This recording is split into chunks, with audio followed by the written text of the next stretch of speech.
오늘 은혜를 나눌 말씀 보겠습니다. 사도행전 22장 11절로 16절 말씀 봉독해 올리겠습니다. 사도행전 22장 11절에서 16절 말씀까지입니다. 나는 그 빛의 광채를 인하여 볼 수 없게 되었으므로 나와 함께 있는 사람들의 손에 끌려 다메섹에 들어갔노라. 율법에 의하면 경건한 사람으로 거기 사는 모든 유대인들에게 칭찬을 듣는 아나니아라는 하는 이가 내게 와 곁에 서서 말하되, 형제 사울아, 다시 보라 하거늘 즉시 그를 쳐다보았노라. 그가 또 가로되, 우리 조상들의 하나님이 너를 택하여 너로 하여금 자기 뜻을 알게 하시며 저 의인을 보게 하시고 그 입에서 나오는 음성을 듣게 하셨으니 내가 그를 위하여 모든 사람 앞에서 너의 보고 들은 것의 증인이 되리라. 이제는 왜 주저하느뇨? 일어나 주의 이름을 불러 세례를 받고 너의 죄를 씻으라 하더라. 아멘. 오늘은 사도행전 강의 99번째 순서로 계속해서 사도 바울이 예루살렘에 있는 로마 주둔지 영내로 들어가는 층계 위에서 동족 유대인을 향해서 행했던 연설 내용을 살펴보도록 하겠습니다. 이 일이 있기 직전에 바울은 성전에서 일단의 유대인들에게 붙들려서 성전 밖으로 내쳐졌습니다. 하마터면 죽임을 당할 뻔한 큰 위기였던 것이지요. 그들은 바울을 죽일 작정으로 달려들어서 구타하기 시작했습니다. 불행 중 다행으로 바울이 치명적인 중상을 입기 전에 도움의 손길이 있었습니다. 이 소동은 곧바로 예루살렘 치안을 담당하고 있던 천부장에게 보고되었습니다. 신속하게 로마 군대를 이끌고 출동한 천부장에 의해서 이 상황은 곧바로 진압되었습니다. 현장에 도착한 천부장은 사건의 전모를 파악하기 위해서 주변에 있는 유대인들에게 이것저것을 물었습니다. 하지만 유대인들은 매우 흥분해 있었고 서로 간에 말이 달랐습니다. 사건의 진상을 파악하기 어렵다고 판단한 천부장은 혹시 모를 위험을 대비해서 로마 군인들로 하여금 바울을 쇠사슬로 결박하게 하고는 그를 로마군 진영 안으로 데려가라고 명했습니다. 그리하여 바울은 손과 발이 쇠사슬로 묶인 채 주둔군 영내로 들어가게 되었습니다. 이런 바울의 처지를 생각해 본다면 대단히 안타까운 부분이 있습니다만 이로써 바울을 향한 하나님의 놀라운 계획이 실현되었다라고 하는 점을 우리는 주목해야 합니다. 바울은 예루살렘에 도착하기 전부터 그곳에 가거든 결박과 환난이 자신을 기다릴 것이라고 하는 순환에 관한 예언을 성령으로부터 수차례 전해 듣고 있었습니다. 그뿐이 아니지요. 예루살렘에 들어가기 직전에 그가 들렀던 가이사랴에 있던 빌립 집사의 집에 잠시 머물고 있을 때에 유다로부터 온 아가보 선자가 거기 모인 사람들에게 이르기를 바울이 곧 결박되어 이방인에게 넘겨질 것이라고 예언하였습니다. 성령님과 아가보 선자의 예언대로 바울은 결박당한 채 이방인 로마 군인들의 손에 넘겨졌습니다. 하나님께서는 이처럼 믿는 자든 믿지 않는 자든 성도든 불신자든 유대인이든 이방이든 어떤 이들을 통해서라도 작정하신 뜻을 반드시 이루어내시고야 마십니다. 그로써 당신의 기뻐하시는 뜻을 따라서 모든 사람을 다스리시고 모든 세계를 운영하시는 절대 주권자이심을 분명히 드러내십니다. 바울은 로마 군사들의 호의를 받으며 로마 군대 진영 가까이에 도착했습니다. 거기까지 많은 유대인들이 뒤따라왔습니다. 바울이 진영과 연결된 층계에 오르기 시작하자 유대 군중은 다시 술렁이기 시작했습니다. 몇몇은 폭도로 변해서 로마 군인들에게 달려들기까지 했습니다. 자칫하다가는 큰일 나겠다 싶어서 로마 군사들은 바울을 위로 받쳐 들고는 조심스럽게 층계를 올라갔습니다. 그 모습을 지켜보던 유대인들은 한 목소리로 바울을 제거하라, 바울을 죽이라고 외쳤습니다. 로마 진영 앞 공터는 바울을 죽이라고 흥분한 유대인들의 소리로 메아리 쳤습니다. 이 광경은 30년 전에 빌라도 법정에서 일어났던 일과 매우 흡사합니다. 그때 빌라도 법정에 모인 유대인들은 숨지기면서 빌라도의 판결을 기다리고 있었습니다. 빌라도는 예수님에게 사형을 언도할 어떠한 제목을 발견할 수 없다고 자백하면서 그 일을 중단하려 했습니다. 이에 실망한 유대인들은 빌라도를 향해서 예수를 죽이라고 외쳤습니다. 당황한 빌라도는 유대인들에게 바라바라는 흉악한 죄수와 그들이 고소한 예수 중에 누구를 풀어줄지를 너희 스스로가 결정하라고 요구했습니다. 하지만 유대인 군중은 바라바를 풀어주고 예수를 십자가에 못 박으라고 더욱 강하게 소리쳤습니다. 지금 바울이 처한 현실과 그때 예수님이 처하셨던 상황은 너무나 유사합니다. 제가 지난 강설 시간에도 설명드렸습니다만 누가복음과 사도행전을 통해서 예수님이 예루살렘으로 올라가신 여정과 또 바울이 예루살렘으로 올라가는 여정을 비교하면서 기록했습니다. 뿐만 아니라 두 분이 예루살렘에서 고난당하는 내용에 대해서 집중적으로 조명했습니다. 이렇게 한 데는 누가의 특별한 의도가 있습니다. 바울이 고난당하는 모습은 예수님의 고난을 반영하고 있다는 것을 강조하기 위해서입니다. 예수님도 예루살렘에 올라가시기 전에 여러 차례 거기서 받으시게 될 순환에 대해서 예고하셨습니다. 바울 역시 예루살렘에 가거든 결박과 환난을 당하게 될 것이라는 예언을 수차례 들었습니다. 누가는 이 같은 사실을 누가복음과 사도행전을 통해서 아주 정교하게 풀어 기술했습니다. 이를 통해서 예수님의 사역과 바울의 사역은 매우 깊은 연관성을 지니고 있다는 것을 증거했습니다. 더 나아가서 예수님께서 오직 성령이 너희에게 임하시면 너희가 권능을 받고 예루살렘과 온 유대와 사마리아와 땅끝까지 이르러 내 증인이 되라고 하신 그 예수님의 지상 명령, 지상에서의 마지막 분부를 가장 잘 분별하고 가장 잘 실천한 이는 바로 사도 바울이었다는 점을 누가는 이 사실을 통해서 강조하고 있습니다. 바울은 성령께서 누가를 통해 전하고자 하시는 이런 메시지를 정확하게 이해하고 있었습니다. 유대인들이 로마 주둔지 영문까지 달아오면서 단체로 죽이라고 외치는 그러한 소리를 들으면서도 그가 전혀 두려워하지 않았던 이유가 바로 여기에 있습니다. 바울은 예루살렘에서 이런 고난을 겪게 될 줄을 이미 알고 있었습니다. 무엇보다도 자신이 겪는 고난은 예수님이 당하신 고난과 연관되어 있다는 것을 깨달았습니다.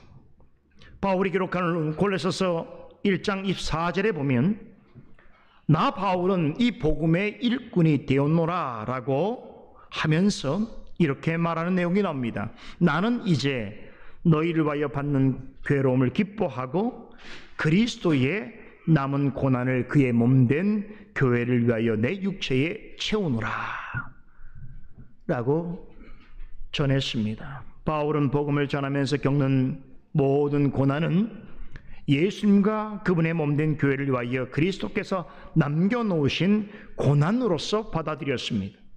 복음의 일꾼으로서 고난을 받는 것은 그리스도의 남은 고난을 그분의 몸인 교회를 위하여 자신의 육체에 채워가는 일로서 이해했던 것입니다. 그랬기 때문에 고난받는 것을 당연하고도 기쁘게 여겼습니다.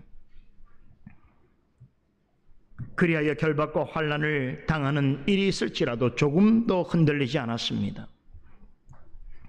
바울의 몸은 쇠사슬에 묶여져 있었습니다. 그런 상태로 로마 군인들의 손에 이끌려 영문 안으로 들어가고 있었습니다.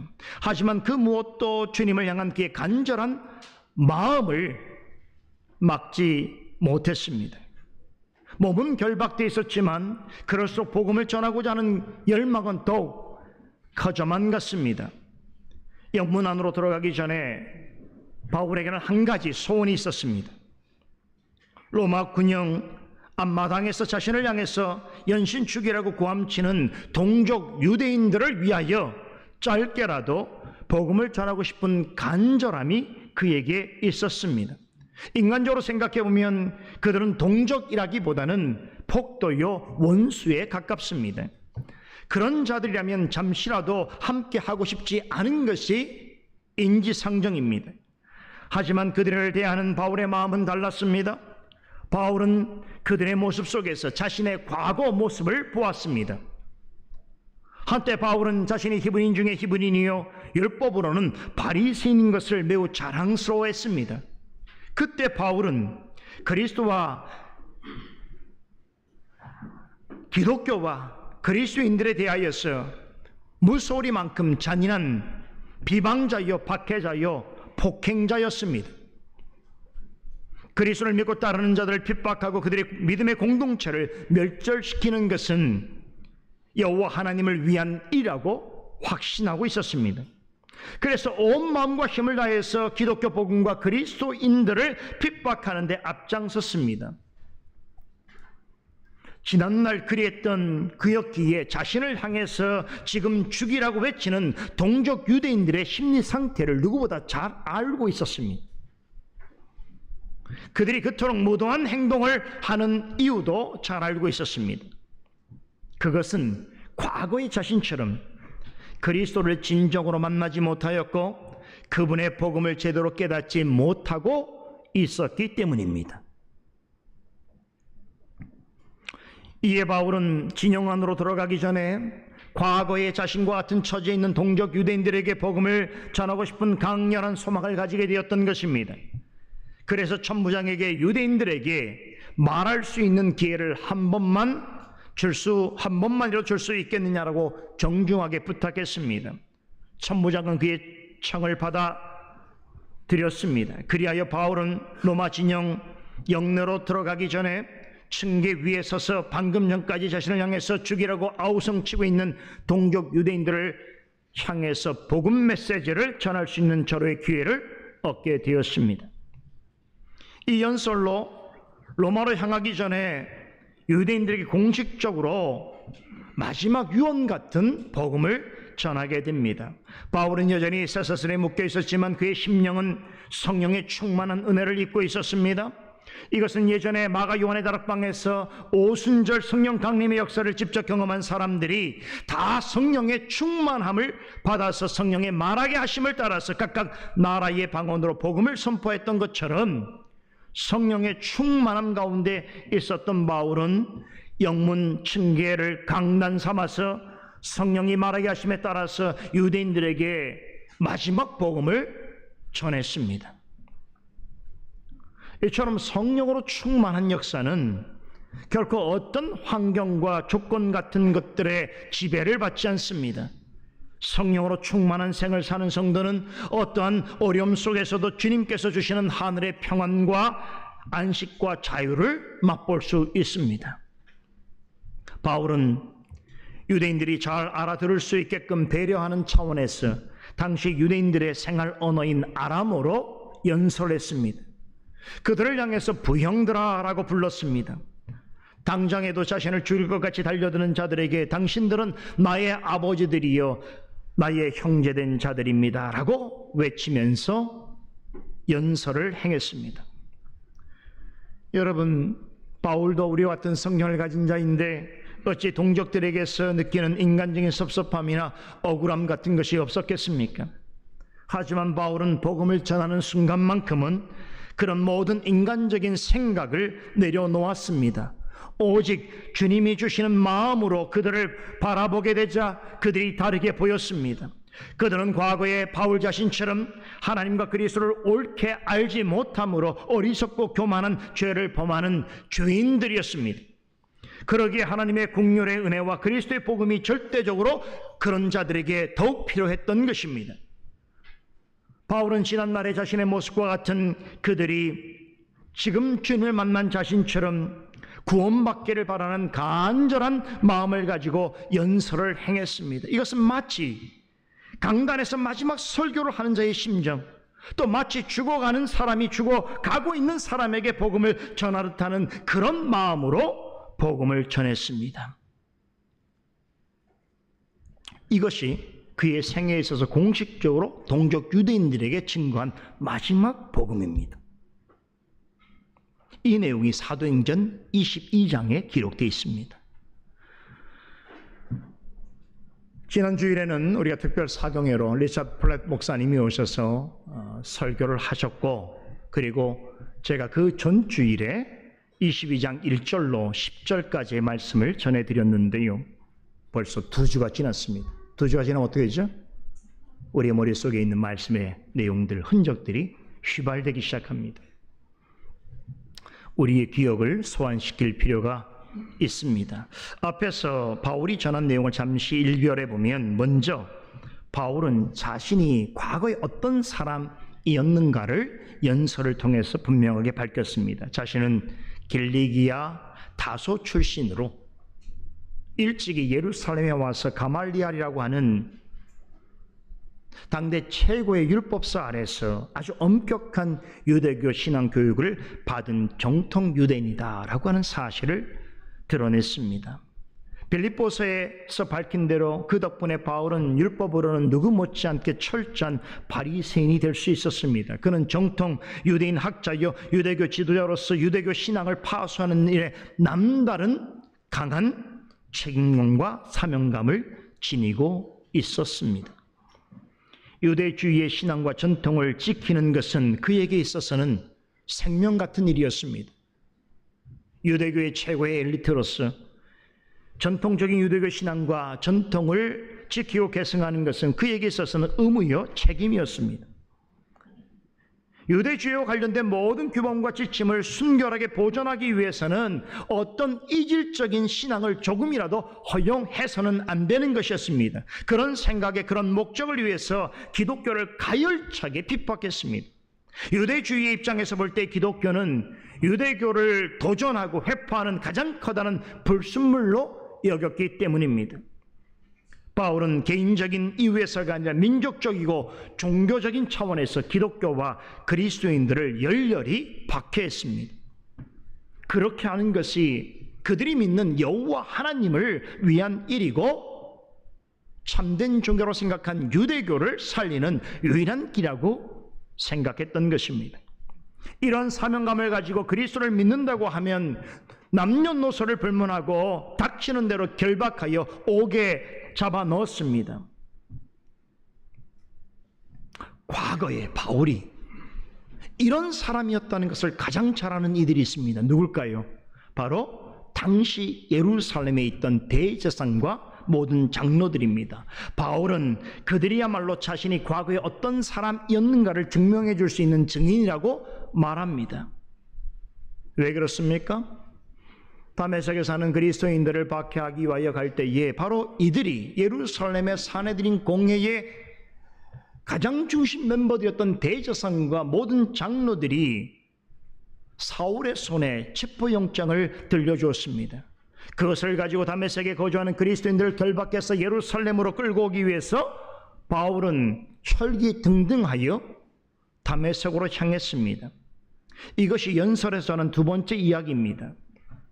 바울은 자신은 이방인이 아니라 정통 유대인이었다는 것과 또 그 중에서도 유대교의 최고 율법학자인 가말리엘 밑에서 수학한 유대교 최고의 엘리트로서 기독교와 그리스도인들을 핍박하는데 대단한 열정을 품었던 사람이라고 하는 것을 밝힌 후에 그 다음으로 사내들인 공회에서 발부해준 공문을 가지고 다메섹으로 가는 도중에 극적으로 부활하신 예수 그리스도를 만나게 된 경위를 이야기합니다. 이 부분은 이미 제가 말씀드린 대로 사도행전 9장에도 소개되어 있습니다만 사도행전 9장에서는 이 내용이 3자의 시각으로 기록되어 있습니다. 제3자의 관점에서 사도 바울이 사울이었을 때에 그리스도를 만난 그 일을 기록하였다면 사도행전 22장의 내용은 그 사건을 직접 경험한 당사자 입장에서 설명하고 있습니다. 그 차이가 굉장히 큽니다. 그런 까닭에 9장의 내용보다 22장에 있어서의 내용이 훨씬 더 자세합니다. 그리고 9장에서 말하지 않았던 내용들이 언급되어지고 있습니다. 그 사건을 직접 경험한 당사자로서 이것을 설명하고 있습니다. 여전히 위협과 살기가 등등하여 다메섹에 가까이 이뤘을 때였습니다. 해가 중천에 떠 있을 즈음 호련히 하늘로부터 큰 빛이 바울에게 둘러 비추었습니다. 그러나 그것은 태양에서 오는 빛이 아니었습니다. 그때 바울은 여러 사람과 함께 길을 가고 있었는데 마치 무대에 있는 한 배우에게 조명이 비추듯이 그 금빛은 바울을 향해서만 비추었습니다. 옆에 있던 사람들은 그 광경을 지켜보았습니다. 큰 빛에 압도된 바울은 땅에 엎드러졌습니다. 그때 하늘로부터 사울아 사울아 내가 왜 나를 핍박하느냐라고 하는 음성이 들려왔습니다. 그 순간 바울은 그것은 사람의 목소리가 아니라는 것을 알아차렸습니다. 왜냐하면 그것은 육신의 귀로서 듣는 소리가 아니라 마치 마음을 망치로 두드리듯이 그의 영혼을 깨우는 음성이었기 때문입니다. 심령 깊은 곳까지 울리는 주님의 음성을 들은 바울은 곧 주님 누구이시니까? 라고 되물었습니다. 그의 물음에 주님께서는 친히 나는 네가 핍박하는 나사렛 예수라고 대답해 주셨습니다. 놀랍게도 주님의 음성은 바울만 들었습니다. 함께 가던 사람들은 큰 빛은 보았지만 바울에게 말씀하시는 주님의 음성은 듣지 못했습니다. 예를 들어 제가 지난 시간에 여기는 아주 깊은 영적인 교훈이 담겨 있다고 말씀드렸습니다. 누구나 빛을 볼 수 있습니다. 하지만 빛 속에 감추어진 의미는 오직 주님의 말씀을 들은 사람만이 깨달을 수 있습니다. 이것을 요한복음 1장에 기록된 말씀을 인용하여 설명드리면 이렇습니다. 예수님은 이 세상에 구원을 이루기 위해 오신 참 빛이십니다. 하지만 참 빛이신 예수님이 세상에 오셨지만 세상은 그분을 알아보지 못했습니다. 그분을 직접 볼 수 있었음에도 예수님을 구주로 영접하지 않았습니다. 그런데 우리는 예수님을 눈으로 본 적이 없습니다. 예수님을 직접 만나본 적이 없습니다. 하지만 우리는 예수 그리스도를 구주로 믿고 있습니다. 어떻게 그런 일이 가능할 수 있었을까요? 말씀을 통해서 진정으로 그리스도를 만나고 깨달을 수 있었기 때문입니다. 하나님께서 세상을 만드시기 전부터 예수님은 말씀으로 계셨습니다. 성부, 성령 하나님과 함께 말씀으로 만물을 창조하시는 사역에 동참하셨고 주도하셨습니다. 이 사실은 어떻게 할 수 있습니까? 경험으로, 지각으로, 관념으로 할 수 있는 것이 아닙니다. 오직 말씀에 근거한 믿음으로서만 알 수 있습니다. 바울과 함께 다메섹으로 향하던 사람들은 큰 빛을 보았지만 참된 참빛 대신 주님의 말씀은 듣지 못했습니다. 그러기에 그들은 여전히 바울과 함께 있었지만 주님과 상관없는 자들의 모습으로 있었습니다. 하지만 바울은 주님의 음성을 들었습니다. 그 음성은 그로 하여금 한 번도 뵌 적이 없었던 주님에게로 더 가까이 나아가게 하는 계기가 되었습니다. 주님의 음성을 듣고서야 자신의 죄인됨을 깨닫게 되었습니다. 이처럼 말씀은 참된 회개에 이르게 하며 참된 믿음을 갖게 해줍니다. 예수님께서는 요한복음 10장에서 내 양은 내 음성을 들으며 나는 그들을 알며 그들은 나를 따르니라. 내가 그들에게 영생을 주노니 영원히 멸망하지 아니할 것이요 또 그들을 내 손에서 빼앗을 자가 없느니라 라고 말씀하셨습니다. 그렇습니다. 영생은, 영원한 생명은 예수님을 눈으로 본 자가 얻는 것이 아니고 그분의 음성을 듣고 따르는 사람이 얻는 것입니다. 그렇다면 지금은 어떻게 해야 주님의 음성을 들을 수 있는가? 여러분, 주님의 모든 음성은 성령의 영감된 사역을 통하여 모두 하나님의 말씀에 기록되었습니다. 우리의 구원을 위하여 필요한 모든 교훈과 가르침은 이미 성경에 기록되어 있습니다. 따라서 말씀이 기록된 후로는 주님의 음성을 듣는다는 것은 곧 성령께서 기록된 말씀을 통하여 조명해 주시는 말씀의 은혜를 깨닫는다는 것을 의미합니다. 그러기에 사도 바울은 영적인 혼란 가운데 있었던 고린도 교회의 성도들에게 보내는 서신에서 이렇게 명령합니다. 기록된 말씀 밖으로 넘어가지 말라. 기록된 말씀 외에 다른 것을 통하여 나를 알려고 하지 말라라는 말씀입니다. 그의 영적 아들이었던 디모데에게 보낸 서신에서는 모든 성경은 하나님의 감동으로 된 것으로 교훈과 책망과 바르게 함과 의로 교육하기에 유익하니 이는 하나님의 사람으로 온전케 하며 모든 선한 일을 행할 능력을 갖추게 하는 데 있어서 필수적인 방편인 만큼 능히 구원에 이르는 지혜의 말씀인 성경을 어려서부터 배우고 확신하는 일에 거하라라고 당부했습니다. 여러분, 우리가 추구하는 이 종교개혁의 정신 중에 그 원리로서 가장 먼저 언급되어지는 내용이 뭡니까? 오직 성경, 솔라 스크립투라입니다. 바로 이 사상이 여기에서 나온 것입니다. 우리 장로교회의 표준문서인 웨스트민스터 신앙고백서 1장에 보면 성경편이죠. 성경에 대해서 언급하죠. 이런 가르침이 있습니다. 성경만이 오직 하나님의 말씀이란 사실을 규정적으로 선포하면서 이 성경에다 어떤 새로운 계시나 인간의 전통을 첨가해서는 안 된다. 또한 성경에 기록된 말씀을 올바르게 이해하기 위해서는 반드시 듣는 자의 마음 가운데 그 뜻을 밝히 드러내시는 성령의 내적인 조명의 역사가 있어야 한다라고 밝히고 있습니다. 이는 장로교 신앙을 가진 사람이라면 반드시 기억해야 될 성경은 아주 중요한 고백입니다. 다메섹 도상에서 바울이 경험한 초자연적인 사건은 앞으로 성령께서 그를 통하여 모든 교회와 성도들을 위해서 성경 기록과 말씀 해석에 관한 중대한 원칙을 제시해 주고 있습니다. 참된 회심을 하고 구원 얻는 신앙을 가지기 위해서는 절대적으로 주님의 음성에 귀를 기울여야 합니다. 빛을 보더라도 음성을 듣지 못한다면 여전히 주님과 관계없는 자리에 있게 됩니다. 따라서 주님의 음성을 듣는다는 것은 직접적으로 하늘로부터 오는 어떤 신비로운 음성을 듣는 것이 아닙니다. 마음속에 만들어지는 자기의 소리를 듣는 것이 아닙니다. 이것은 주님의 음성을 듣는 것이 아닙니다. 성령께서 우리의 마음 가운데 조명해 주시는 진리의 말씀과 교훈을 듣고 깨닫는 것입니다. 이것이 주님의 음성을 듣는 것입니다.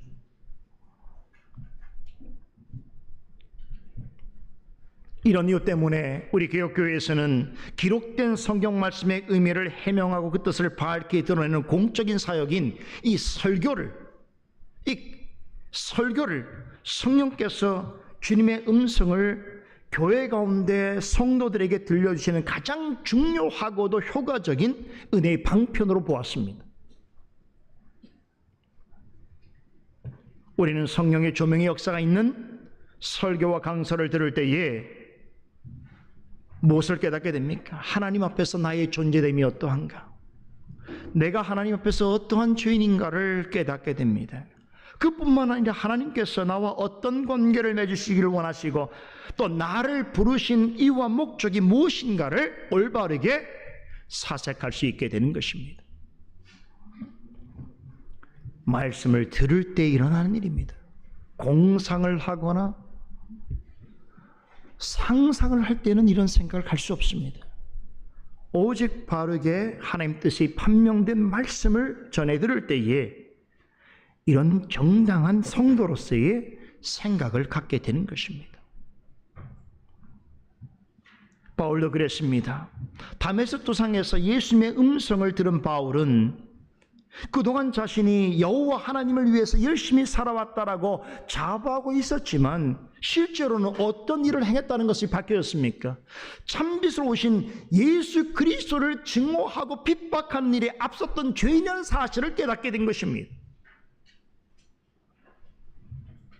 그래서 그제서야 주님에 대해서 처음으로 거룩한 두려움을 갖게 되었던 것입니다.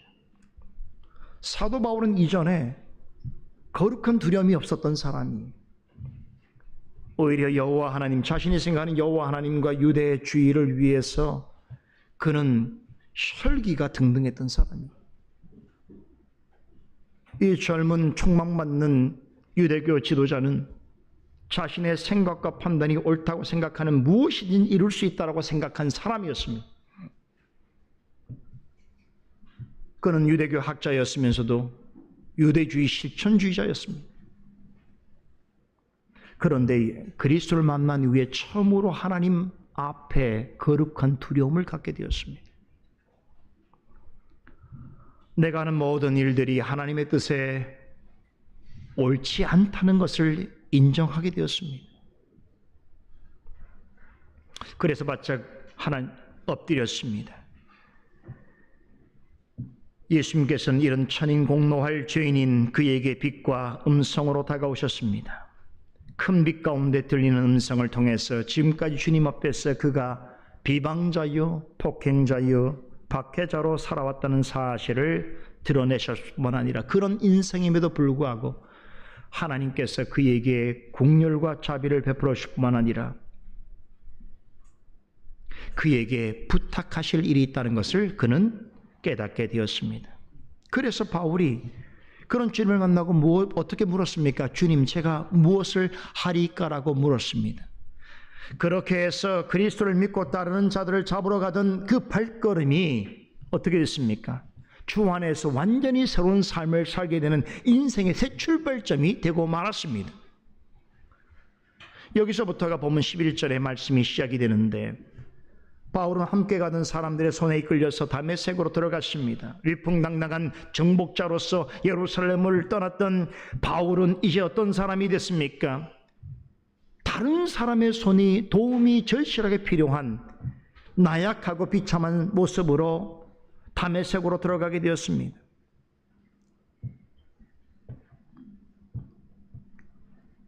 그는 맹인이 되었습니다. 예루살렘을 떠날 때만 하더라도 모든 것을 정복할 수 있는 그런 정복자의 모습이었지만 주님을 만난 이후에 목적지였던 다메섹으로 들어갈 때는 다른 사람의 도움을 절실히 필요하는 맹인으로서 눈먼 자로서 들어가게 되었다는 것입니다. 아주 흥미로운 장면이 아닐 수 없습니다. 예수를 만나기 전후의 바울의 모습은 너무나 확연하게 다릅니다. 이전에는 건강한 몸을 가졌지만 영적으로 눈이 멀어 있었습니다. 하지만 그 이후에는 몸은 불편했지만 영적으로 깨어 있었습니다. 과거에 건강한 몸을 가지고 있었을 때는 교만하고 어리석은 자신을 보지 못했습니다. 여호와를 위하여라는 명분을 앞세워서 종교적 열심을 내었지만 실은 하나님의 뜻과 무관하게 주님을 핍박하는 일에 앞장섰습니다. 하지만 이제 눈이 보이지 않게 되고서야, 불구자가 되고서야 그동안 하나님과 자신에 대하여 잘못 생각하며 살아왔던 것들에 대하여 깨닫게 되었습니다. 지금까지 그가 가졌던 열심과 확신이 얼마나 허망한 일들이고 커다란 죄악인가를 알게 되었습니다. 하나님 앞에서 자신의 인생이 얼마나 우매하고 오만한 것이었는가를 뼈저리게 자각하게 되었습니다. 여러분 기억하십시다. 성경적인 관점에서 본다면 건강한 몸을 가지고 세상적인 정욕을 쫓고 죄를 짓는데 사용하느니 불편한 몸을 가졌더라도 하나님께 영광을 돌리며 살아가는 것이 더 아름답고 숭고하고 현명한 일입니다. 이런 이유에서 예수님께서 마가복음 9장에서 이런 말씀하셨어요. 만일 네 손이 너를 범죄케 하거든 그것을 찍어버리라. 불구자로 영생에 들어가는 것이 두 손을 가지고 지옥 꺼지지 않는 불에 들어가는 것보다 나으니라 라고 말씀하셨습니다. 같은 맥락의 말씀이지요. 위협과 혈기가 등등한 모습으로 예루살렘을 떠날 때에 바울을 기억한다면 예수를 만난 이후에 그의 모습은 어떻습니까? 비교조차 될 수 없을 정도로 초라해졌습니다. 건강을 잃었을 뿐만 아니라 그의 몰골은 비참해졌습니다. 하지만 그로 인해서 바울은 주님으로부터 이전에 경험하지 못한 큰 위로와 확신을 얻게 됩니다. 그 첫 번째 위로는 아나니아라고 하는 좋은 그리스도인을 만났다는 것입니다. 인생을 살면서 누구를 만나는가 하는 것은 참으로 중요하다는 것은 여러분도 잘 아실 것입니다. 그것이 특별히 첫 번째, 어떤 일의 첫 번째 경우일 때는 더욱 그렇습니다. 아마 여러분도 경험을 해보셨을 것이에요. 누구를 만나는가에 따라서 인생의 깊이와 질이 달라질 수밖에 없습니다. 그래서 해외로 이민 가는 분들 같은 경우는 그들 사이에 이런 말들이 있습니다. 이민을 간 그 나라의 공항에서 자기를 처음 픽업하는 사람이 누구냐, 누구를 처음 만나서 어떤 일을 소개받느냐 하는 것이 그 사람의 인생을 결정하는 가장 중요한 일이 된다는 것이죠. 누구를 만나는가.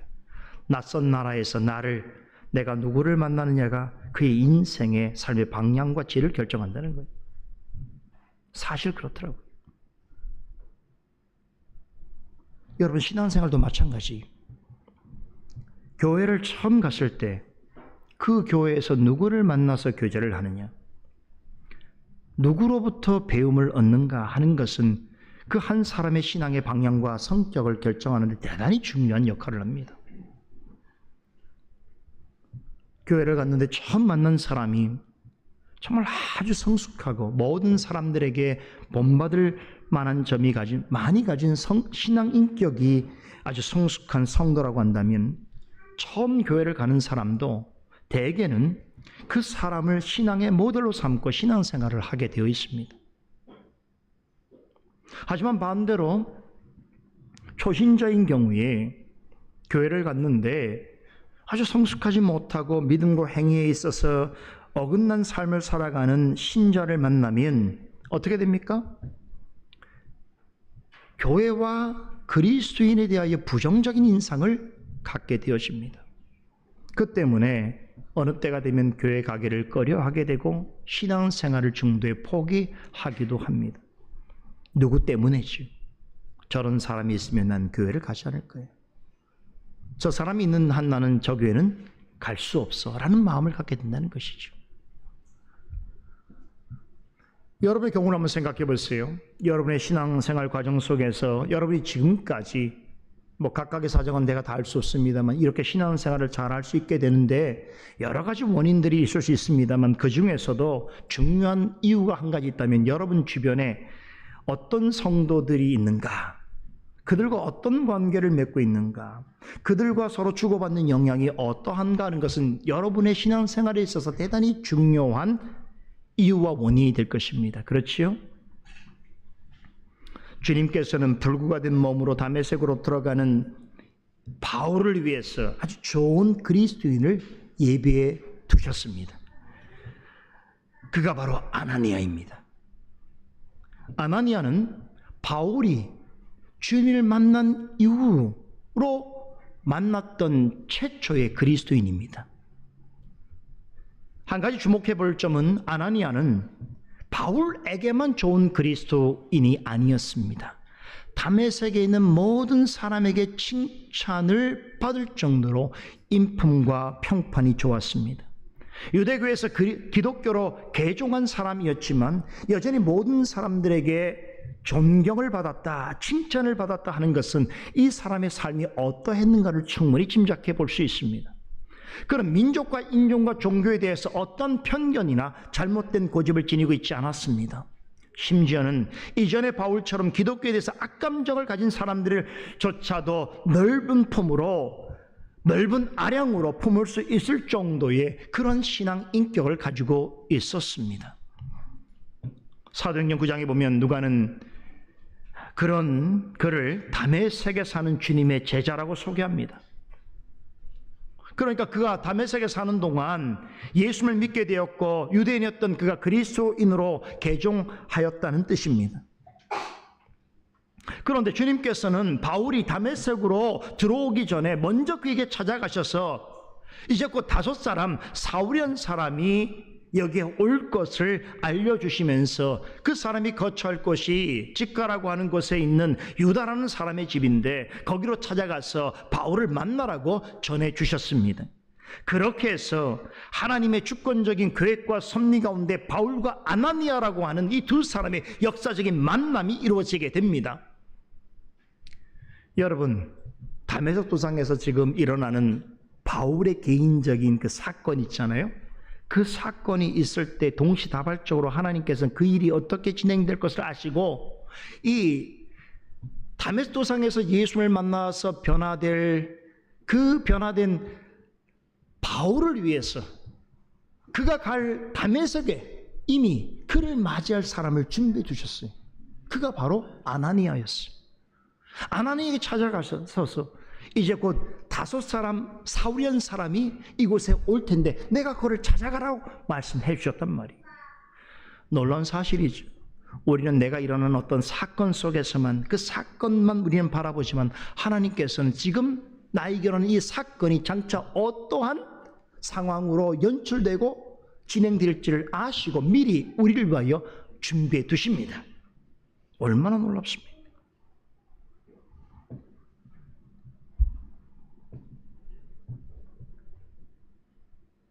여러분, 다메섹에서 바울이 아나니아와 얼마나 오랜 기간 동안 함께 머물고 있었는지는 알 수가 없습니다만 분명한 것은 이제 갓 기독교 신앙에 입문하게 된 바울의 입장에 있어서 아나니아라고 하는 사람은 너무나 훌륭한 교역자였고 훌륭한 신앙의 모델이 될 만한 사람이었다는 것을 여러분 놓쳐서는 안 됩니다. 아마도 바울은 훌륭한 신앙 인격을 가진 아나니아로부터 여러 가지 면에서 많은 도움을 받았을 것입니다. 또한 그리스도인으로서의 신앙과 삶이라는 것에 대해서 많은 선한 영향을 받았을 것입니다. 그런 점에서 아나니아는 우리에게서도 좋은 신앙의 모델이 되어지는 것입니다. 누군가에게 이 아나니아처럼 신앙에 도움을 주고 유익을 줄 수 있는 사람, 이런 사람이 되어야 되지 않겠습니까? 누군가가 나를 바라보고 나와의 교제 속에서 더 이상 교회를 갈 이유가 없어, 나는 더 이상 기독교인이 되고 싶지 않아 라고 한다면 얼마나 비참한 일입니까? 그렇죠? 아나니아처럼 그를 만나보고 나니 정말 내가 몰랐던 기독교에서 더 알고 싶고 그리스도인이 되고 싶어하는 그런 거룩한 소망을 갖게 되어진다고 한다면 이건 너무나 큰 일이지요. 바울이 아나니아와의 만남을 통해서 얻은 위로와 확신은 더 있습니다. 자신의 눈을 고침받은 것은 정말로 큰 위로였을 것입니다. 형제 사울아 다시 보라라고 하는 아나니아의 말이 떨어지자마자 바울은 잃었던 시력을 되찾았습니다. 이 놀라운 초자연적인 기적 사건은 앞서 전해드린 한 가지 중요한 영적 교훈과 깊이 연관되어 있습니다. 지난날 바울은 대단히 뛰어난 바리새인이여 촉망받는 율법사로 살았습니다. 하지만 영적인 관점에서 보자면 이 사람은 어떤 사람이에요? 맹인을 인도하는 맹인이었어요. 율법에 관해서는 많은 지식을 가지고 있었지만 모든 율법이 가르치는 예수 그리스도에 대해서는 무지한 자로 있었습니다. 정오의 빛보다 더 빛나고 큰 빛을 보았을 때에 그의 눈이 멀게 되었다는 것은 과거에 그가 얼마나 참된 빛이신 그리스도를 대적하는 자로서 살았는가, 영적으로 소경과 같은 삶을 살아왔는가를 말해주고 있습니다. 그랬던 그의 시력이 회복되었다는 것은 이제는 어둠에 속한 인생이 아니라 진리의 빛으로 오신 그리스도를 초점으로 여태 그분을 알지 못하는 자들에게 이제는 복음을 증거하여 그들을 생명의 길로 인도하는 사역자로서 변화하였다는 것을 암시해 주고 있습니다. 단지 여러분, 그의 잃었던 시력을 되찾던 기적적인 사건에만 포커스를 맞춰서 안 됩니다. 이 사건이 의미하는 교훈이 무엇인 줄을 알아야 하는 것입니다. 더욱이 놀라운 것은 바울이 다시 시력을 되찾는 초자연적 사건이, 기적 사건이 있은 이후에 하나님께서는 이 사건을 통해서 전하여 주시고자 하는 확실한 교훈을 아나니아의 입술을 통해서 보다 구체적으로 설명해 주셨다는 것입니다. 이 내용이 본문 14절에서 16절에 기록되어 있습니다. 오늘 제가 전해드린 강설의 하이라이트입니다. 바울이 아나니아에게서 직접 들은 말씀이지요. 그런데 이 말씀은 바울 자신만이 아니라 오늘 이 바울의 사건을 말씀을 통하여 대하고 있는 우리 모두가 가장 궁금해하는 어떤 질문에 대하여 답해주고 있습니다. 그 질문은 예수님께서 왜 바울을 만나 주셨는가? 왜 그의 눈을 다시 뜨게 해주셨는가 하는 것입니다. 15절에 그 답이 있습니다. 그것은 바울을 모든 사람 앞에서 그리스도에 관하여 보고 들은 모든 것을 증거하는 증인으로서 삼으시기 위해서입니다. 이 일을 위해서 하나님께서는 오래전부터 구체적인 계획과 목적을 가지고 계셨습니다. 이 사실을 아나니아는 14절에서 바울에게 우리 조상들의 하나님께서 자신의 뜻을 알게 하시기 위하여 그를 택하셨다라고 전합니다. 우선 기억해야 할 것이 있습니다. 주께서 다메섹 도상에서 바울을 부르신 것은 아브람과 이삭과 야곱의 하나님이 창세전에 그를 선택하신 특별한 택하심의 결과였다는 것입니다. 아나니아는 하나님께서 바울을 부르심은 하나님의 언약과 관련되어 있음을 설명합니다. 그러니까 바울이 사도로 특별한 부르심을 받게 된 것은 하나님께서 아브람과 이삭과 야곱에게 공통적으로 약속하신 나는 너희의 하나님이 되고 너희는 나의 백성이 되도록 하시겠다라고 하는 그 약속을 이루실 목적으로 이 땅에 있는 언약 백성들을 구원하시기 위해서 그를 창세전에 택하신 일이라는 것입니다. 하나님의 언약 백성 중에는 유대인만 있는 것이 아니지요. 이방인도 포함되어 있습니다. 하나님께서는 그리스도 안에서 구원하기로 작정하신 모든 언약 백성에게 당신의 구원의 계획을 분명하게 나타내서 보여주시기 위하여 그 구원의 계획을 이루시기 위해서 누구를 택하신 것입니까? 바울을 언약 안에서 택하신 것입니다. 아나니아가 이 놀랍고도 엄청난 이야기를 전해 주었을 때에 놀라운 것은 바울은 그 사실을 받아들였습니다. 전혀 생각지도 못했던 일이었지만 그 사실을 진실로 믿었습니다. 과거에 그리스도를 핍박하는 데 열심히 했던 자신을 이제는 그리스도를 증거하는 거룩한 사역에 전념하는 사도로 부르신 것은 온 세상에 터져 있는 하나님의 언약 백성을 구원에 이르도록 하시기 위한 하나님의 주권적인 계획이었다. 하나님의 택하심의 결과라는 것을 그는 믿음으로 받아들였습니다. 지식으로 받아들인 게 아니고 믿음으로 받아들였습니다. 이어지는 15절은 바울을 부르신 더 구체적인 이유가 제시되어지고 있습니다. 바로 저 의인을 보게 하고 그의 입에서 나오는 말씀을 듣게 하시기 위해서라고 합니다. 여러분 여기 보면 아나니아가 누구를 말합니까? 저 의인이라고 말하죠. 여러분 저 의인이 누구를 가리키는 것입니까?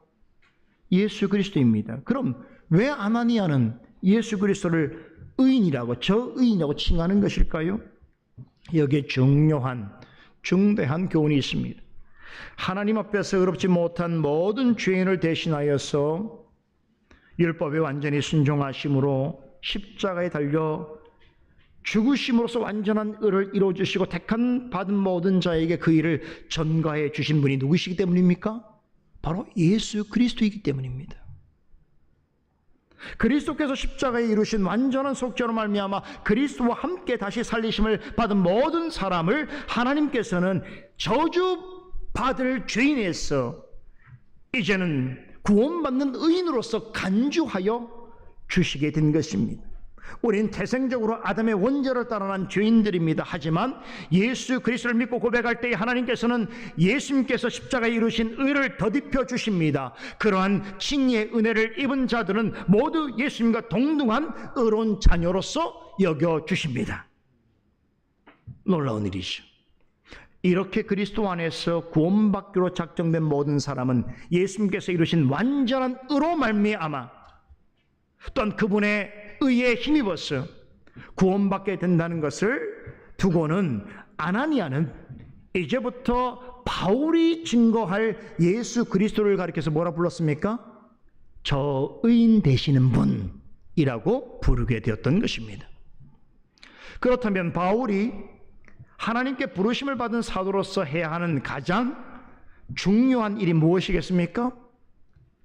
사람들로 하여금 그리스도를 바라보게 하는 것이고, 그분의 말씀을, 그 그리스도의 복음을 듣게 하는 것입니다. 15절은 그에게 주어질 이 거룩한 사명을 내가 그를 위하여 모든 사람 앞에서 너의 보고 들은 것의 증인이 되리라라고 하는 말씀으로 요약하고 있습니다. 하나님께서 바울을 택하여 부르신 최고의 목적은 우리 주 예수 그리스도를 위하여 모든 사람에게 그분에 관한 모든 것을 전하고 가르치는 그분의 증인으로서의 역할을 감당하도록 하시기 위해서인 것입니다. 여기서 우리는 하나님께서 예수 그리스도의 부활 승천 이후에 온 세계에 흩어져 있는 당신의 택한 언약 백성들을 구원하실 하나님의 구체적인 계획을 엿볼 수 있습니다. 그것은 바울과 같은 그리스도의 복음을 전하는 증인들을 통해서 하나님께서 택하신 자들을 부르시고 그들로 하여금 하나님 나라를 확장해 가신다는 것입니다. 이것은 하나님의 계획입니다. 사도 바울은 로마서 10장에서 하나님께서 택한 백성을 구원하시는 이 구원의 놀라운 계획과 원리를 잘 설명해 주고 있습니다. 바울은 복음을 우리가 전하는 믿음의 말씀이다라고 전하면서 이 복음은 유대인이나 헬라인에게 차별 없이 모든 사람에게 전파되어져야 할 것이라고 강조합니다. 그럴 때 예수를 주로 시인하고 죄에서 구원하신 구주이심을 마음으로 믿는 사람들이 있을 터인데, 이렇게 사람이 마음으로 믿어 의에 이르고 입으로 시인하여 구원에 이르는 역사가 나타나려고 할 때에 먼저 뭐가 있어야 됩니까? 복음을 전파하는 자들이 있어야 한다는 것입니다. 복음을 전하는 자가 없다면 어떻게 복음을 들을 수 있으며 어떻게 그리스도를 주라 시인할 수 있으며 그리스도를 믿을 수 있겠는가 하는 것입니다. 복음을 전하는 자가 없다면 복음을 통한 하나님의 부르심을 경험할 수 없습니다. 그럼 복음을 전하는 자가 있기 전에는 무슨 일이 있어야 할 것인가? 복음을 전파하는 자를 부르시는 하나님의 택하심과 부르심이 먼저 있어야 한다는 것입니다. 이 거룩한 부르심에 대해서 하나님의 뜻을 소급해 올라가면 우리가 최초의 원인을 발견하게 되는데, 그것이 무엇이겠습니까? 하나님의 택하심입니다. 하나님께서 기뻐하신 뜻을 따라서 복음을 전한 자들을 창세전에 택하셨습니다. 그리고 그들을 예수 그리스도의 증인으로서 부르시고 그들을 통하여 택하신 사람들을 구원하시는 것입니다. 이것이 하나님의 정하신 구원의 계획인 거예요. 물론 모든 증인이 다 바울처럼 부르심을 받는 것은 아닙니다. 바울을 향한 하나님의 부르심은 그 누구도 받지 못한 매우 특별한 역사였습니다. 그랬기에 그는 기독교 역사 이래로 그 누구도 비교할 수 없을 만큼 위대한 사역을 이루었습니다. 하지만 사도시대 이후에 하나님의 구원 계획을 이루어 가시는 일에 있어서는 한 가지 중대한 공통점이 있습니다. 그것은 하나님의 택하심 가운데 부르심을 입은 자들을 통해서 복음을 전하게 하심으로 그들로 하여금 예수 그리스도의 증인 삼으신다는 것입니다. 그리스도의 증인으로서 택하심을 받은 자들이 헌신적으로 복음을 전하는 그 사역을 통해서 하나님께서는 구원하시기로 작정하신 하나님의 백성들을 부르십니다.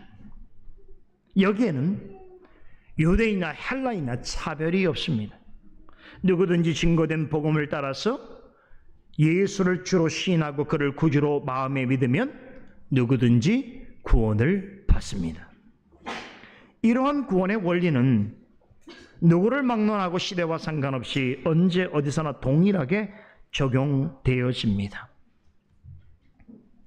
자, 그럼에도 잊지 말아야 할 한 가지 중요한 사실이 있습니다. 그리스도의 증인된 자는 무엇을 전해야겠습니까? 오직 하나님의 뜻으로 난 복음을 전해야 한다는 것입니다. 14절에는 그것을 하나님의 자신의 뜻을 알게 하는 것이다 라고 말씀하십니다. 15절에서도 강조하지요. 듣는 사람이 누구랄지라도 오직 그리스도로부터 보고 들은 참 복음을 전해야 한다라고 가르치십니다. 택하신 복음의 증인들을 통해서 전하여 주신 복음 외에 다른 복음을 전하면 결단코 안 된다는 것이에요. 자, 그런데 사도 바울 당시에도 안타깝게도 갈라디아 지역의 교회들 안에서 이와 같은 일들이 일어났었지요. 바울이 갈라디아를 떠난 지 얼마 되지 않아서 이미 그곳에 교회가 세워졌는데 그 교회에 몰래 들어온 사람들이, 어떤 사람들이 바울이 전에 증거했던 복음과 전혀 다른 종류의 복음을 전했다는 것입니다. 그 소식을 사도 바울이 듣게 된 것이죠. 그런데 그들이 증거한 복음이 무엇이냐? 사람들이 듣기에 좋은 말들이었다는 것이. 그들은 그것을 복음이라고 하는 말로 앞세워서 하나님을 좋게 하기보다는 사람들의 기쁨을 구하는 일에 그 복음을 가지고 힘썼습니다. 여러분, 그 소식을 전해들은 바울은 어떻게 설명했습니까? 바로 사도가 전한 복음이 아닌 다른 복음, 그 복음은 결단코 그리스도의 복음이 아니고 다른 복음이라고 규정하면서 이런 다른 복음을 전하면 어떻게 한다고 했습니까? 저주를 받을지어라 라고 강하게 경고했습니다. 스스로 그리스도의 증인이라고 하면서도 하나님을 기쁘시게 하기보다는 사람들에게 기쁨을 구하는 자는 결코 그리스도의 참된 종이 아니라고 했습니다. 그러면서 자신이 전하는 복음은 그 출처가 사람에게서 난 것이 아니고 또한 사람으로부터 말미암은 것이 아니라 오직 예수 그리스도의 계시에 따라 난 것이라고 강조했습니다. 여러분, 사람이 보기에 아무리 고상하고 또 역사와 전통이 있는 가르침 같고 뭔가 대단한 신비롭고 경탄할 만한 교훈이 있는 것처럼 들려도 하나님의 말씀에서 벗어난 것이라고 한다면 그것은 복음도 진리도 아닙니다. 무엇보다 하나님을 기쁘시게 하기보다 사람을 기쁘게 할 목적으로 증거하는 그것은 아무리 전하는 자라 듣는 자가 복음이라 할지라도 하나님 앞에서는 다른 복음입니다.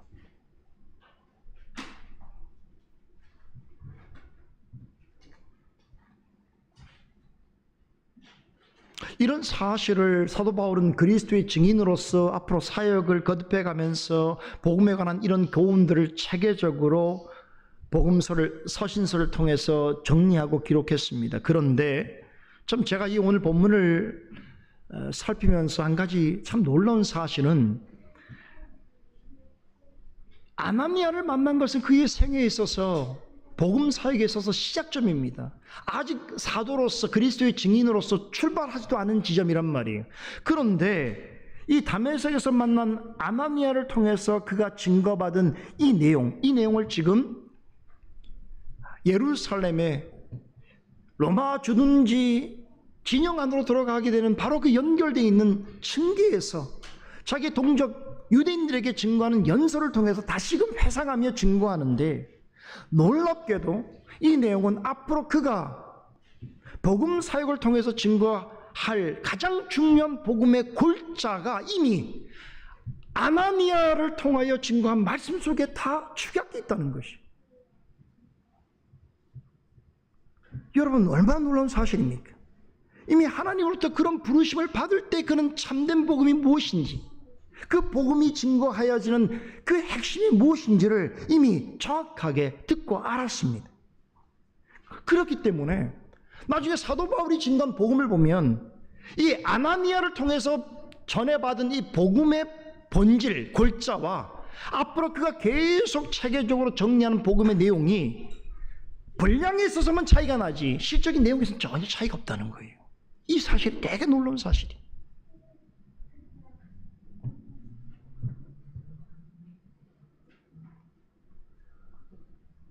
바울은 예수님께서 자신을 부르실 때에 그때 받은 그 복음의 내용을 그의 생애를 마칠 그때까지 변함없는 마음과 같은 자세로 언제 어디서나 동일하게 그것을 복음으로 증거했다는 거예요. 그리고 그 복음을 오늘 우리는 그리스도의 증인되는 자를 통해서 자들을 통해서 또 듣게 되는 것입니다. 이토록 중요한 교훈을 전한 아나니아는 드디어 9절에서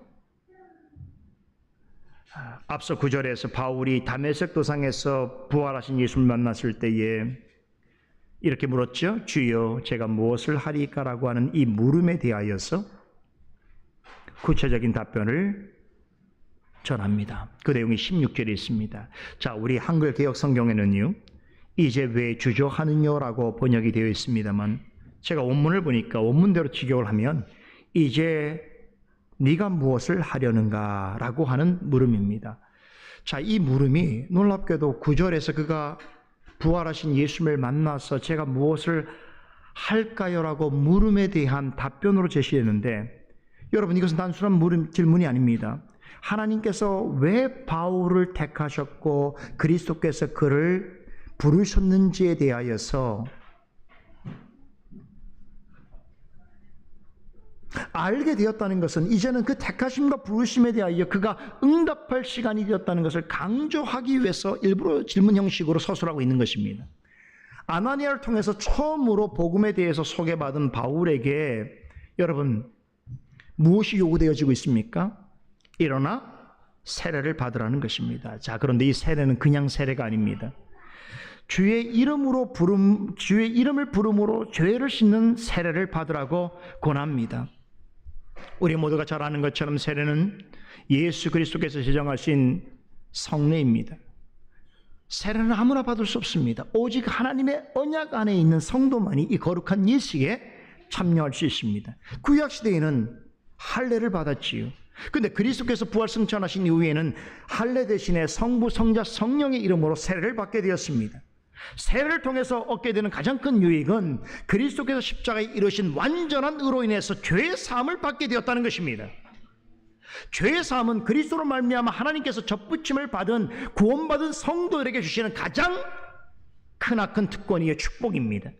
아나니아는 이제는 그리스도 안에서 구원받은 하나님의 언약 백성이요 또한 하나님의 택하심을 받은 그리스도의 증인이 된 바울에게 세례를 받으라고 말합니다. 이 세례는 단지 어떤 종교적 의미에서의 예식을 말하는 것이 아닙니다. 그랬다면 굳이 너의 죄를 씻으라고 말할 필요가 없는 것입니다. 바울이 이 말씀에 따라서 순응하여 성부, 성자, 성령의 이름으로 세례를 받음으로써 어떻게 되었습니까? 예수 그리스도께서 주시는 죄사함의 은혜와 위로를 받아 누리게 되었고, 나아가서 그리스도로부터 전가받은 을을 붙잡고 그의 부편 본성과 싸워 이길 수 있는 능력을 얻게 되었습니다. 여러분, 이렇게 하는 비결은 어디 있습니까? 그것은 실제로 세례에서 나오는 것이 아닙니다. 세례는 그것이 사실이라는 것을 가시적으로 나타내는 표식일 뿐입니다. 그러면 죄사함의 은혜를 베풀고 그리스도의 을을 붙잡게 하고 죄악된 본성을 억누르고 죄와 싸워서 이기는 능력을 어떻게 얻을 수 있는가? 바로 예수 그리스도로 말미암는 것입니다. 그러기에 아나니아는 세례를 받되 형식으로만 받지 말고 주의 이름을 부름으로써 너의 죄를 씻으라고 권면했던 것입니다. 그렇습니다. 오직 그리스도와 그분의 의를 의지할 때만이 죄의 사함을 받을 수 있습니다. 의로우신 예수 그리스도를 믿음으로 말미암아 의롭게 될 수 있습니다. 그러므로 일어나 주의 이름을 불러 세례를 받고 너의 죄를 씻으라라고 전한 아나니아의 권면은 그리스도를 믿고 신을 뿐만 아니라 전적으로 그분에게 복종하는 삶을 살라라고 하는 명령이자 권면인 것입니다. 사랑하는 성도 여러분, 강설을 마치겠습니다. 여러분은 그리스도로 인하여 죄 사함을 받은 것을 믿습니까? 그리스도로 말미암아 의롭고 거룩한 삶을 살아가게 된 하나님의 자녀가 된 것을 믿습니까? 그렇다면 주저하지 말고 그리스도에게로 더욱 힘있게 나아가야 합니다. 그리스도를 더욱 의지하고 여러분의 마음의 눈과 귀를 그리스도를 향해서 활짝 열어야 합니다. 그리스도를 힘입어 기도해야 합니다. 그리스도의 말씀을 듣고 배우는 일에 창념해야 합니다. 그리스도를 믿고 따른다면 지체하지 말고 이 일을 신속하게 행해야 합니다. 이것이 오늘 우리가 살펴본 바울의 연설 내용이 오늘 우리에게 주는 구체적이고 실천적인 영적인 교훈입니다. 기도하겠습니다.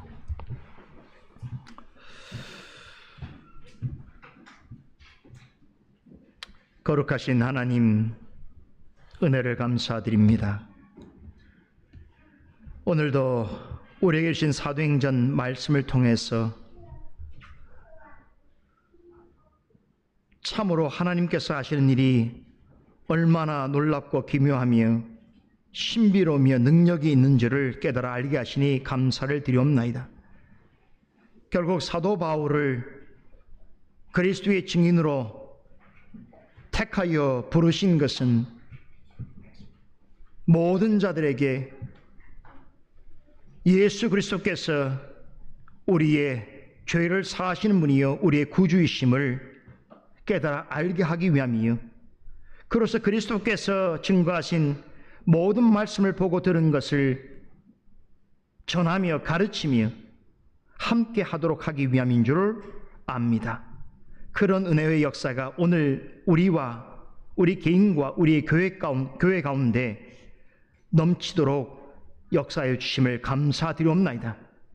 늘 말씀을 상고하며 말씀의 가르침을 따라 배우고 확신한 일에 창념하여 나아가게 될 때에 저희 또한 사도 바울을 통하여 역사하신 하나님의 은혜의 역사에 동참하게 하시고 지금도 여전히 계속되어지는 그런 하나님의 구원의 역사와 경륜을 맛보아 누리며 감사하며 감격하며 주께서 부르신 그 부르심에 합당한 열매를 드러내며 살아가는 저희와 교회가 되게 하여 주시옵소서.